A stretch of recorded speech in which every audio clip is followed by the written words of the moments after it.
Primaverales días, ¿cómo dicen que les va? ¿Bien? ¿Vieron que cada tanto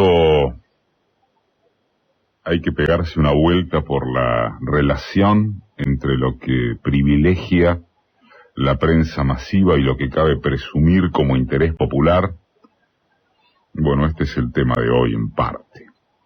A ver, decir esto puede parecer grotescamente obvio, ¿no? En la etapa que vivimos los argentinos, y que es inédita por completo al ser tan explícito e inclusive virulento el posicionamiento político de medios y periodistas.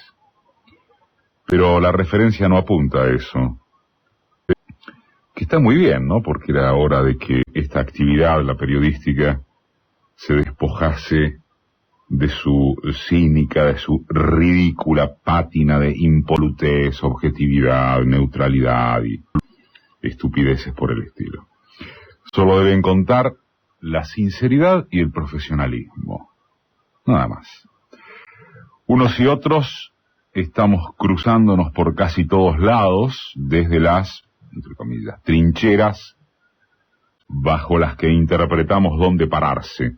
Vos respondés a tal o cual direccionamiento ideológico y político que tiene X interés, y vos a este otro. Listo. De ahí para arriba o abajo, cuentan los antecedentes de cada quien, y confiar primero, o eso hace uno o intenta, confiar en cuanto cada quien tiene tranquila la conciencia, y después en cuanto los destinatarios del mensaje de uno sabrán apreciarlo visto de esa forma, es decir, la relación entre lo que se dijo toda la vida y lo que se sostiene hoy. Cuánto de coherencia hay allí. Empero, este choque abierto entre órganos mediáticos y comunicadores, estas peleas, estos señalamientos, que no son solo entre órganos mediáticos y comunicadores, remite al modo en que se juzgan las noticias impresas, dichas, inventadas, operadas, etc. Y el desafío que les expresaba al comienzo, en cambio, pretende registrar cuántas o cuáles de esas noticias de actualidad interesan al público de manera auténtica, en vez de partir desde lo que los periodistas entendemos o denunciamos que hay detrás de esas noticias.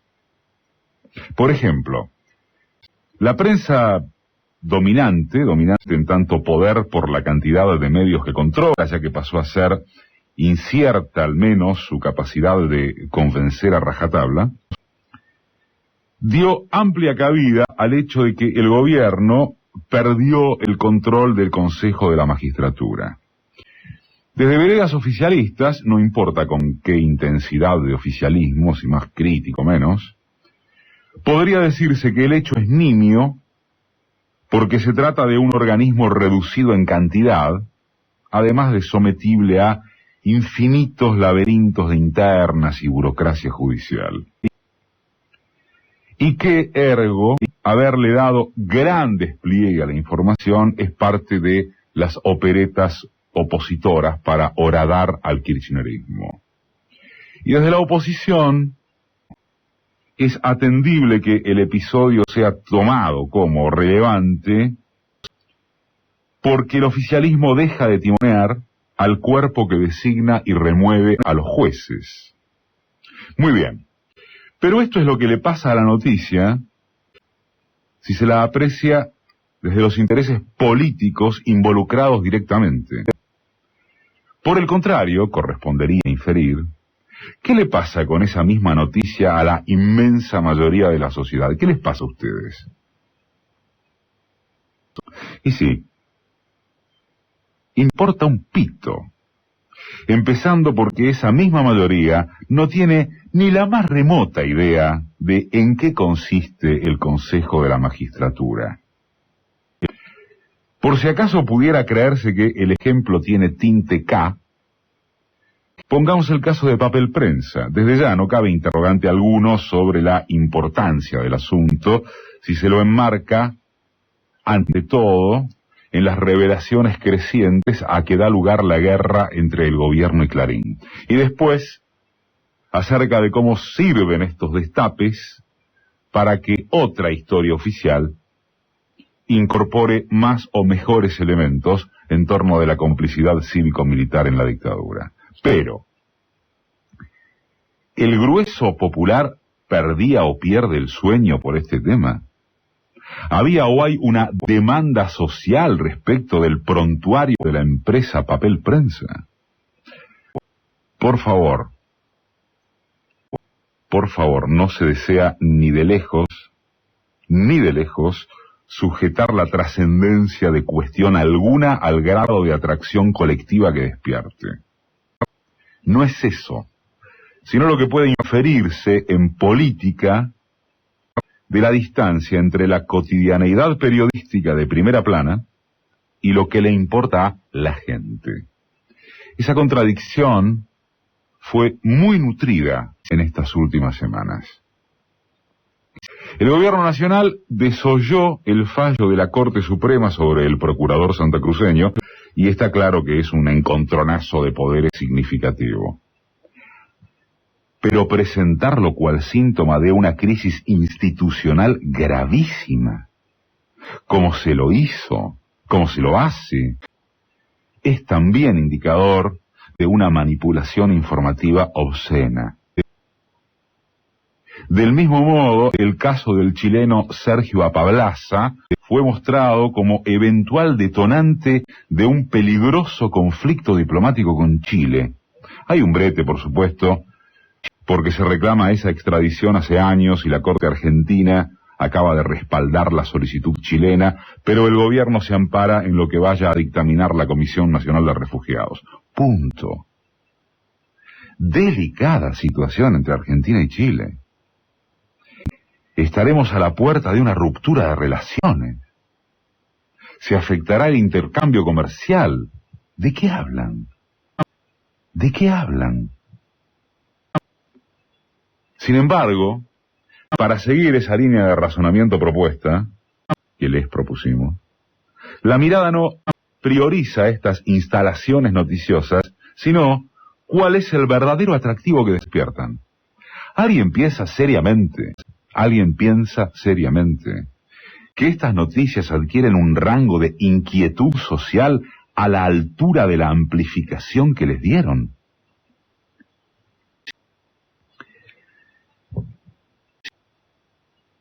Tal vez vaya a ocurrir otro tanto con el peleadísimo escrutinio en la interna de la CTA. En realidad, ya pasó lo que debía suceder desde un primer examen, que hoy se ratifica, de los medios de la derecha. Hablar de una división profunda, quizás irreversible, y del cierto papelón que implica ambas listas dándose por ganadoras. La rajadura existe, como no, y es verdad que no deja una buena imagen semejante discrepancia en el recuento de votos. Eso no se discute. Como tampoco deberían negarse o disimularse los bochornos de la dirigencia opositora, en particular del llamado peronismo federal y la coalición cívica, cuyos combates de egos y zancadillas constantes jamás figuran a la cabeza del escrutinio periodístico. Pero acontece que el debate en la CTA lo es de un sector del progresismo. En consecuencia, los mastines se relamen si hay problemas en ese espacio, y mucho más si por carácter transitivo pueden afectar al gobierno. De hecho, ya comenzaron también las especulaciones a propósito de si el estimable desempeño de Micheli, cualquiera sea el resultado final, gane o pierda, ¿no acentuará acaso que el kirchnerismo se recueste en la CGT como opción preferente del palo sindical?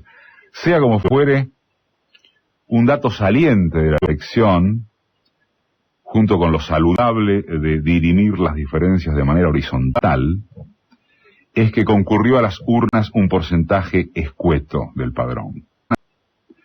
Por debajo, bastante por debajo de lo que se esperaba.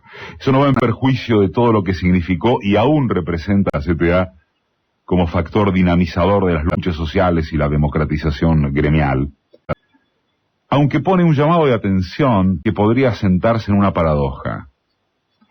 La poca concurrencia revelaría un conformismo mayoritario con el rumbo del gobierno, y a caballo de eso, el sector afín al kirchnerismo, es probable que el sector afín al kirchnerismo no habría considerado determinante asegurar la victoria con una militancia más intensa. Es apenas una hipótesis. En cualquier caso, este sí es un dato de valía, porque arriba de 200.000 asistentes electorales, si bien pocos en comparación con el total de habilitados, encarnan un compromiso social activo, para cuya disección habrá que esperar un poco. El conjunto del resto noticioso, en promedio, solamente escenifica unas reseñas que les dicen casi nada a las grandes mayorías. Más bien, serían la muestra de que la falta de ideas alternativas se corresponde con la necesidad de agrandar sucesos problemáticos y hasta de inventarlos.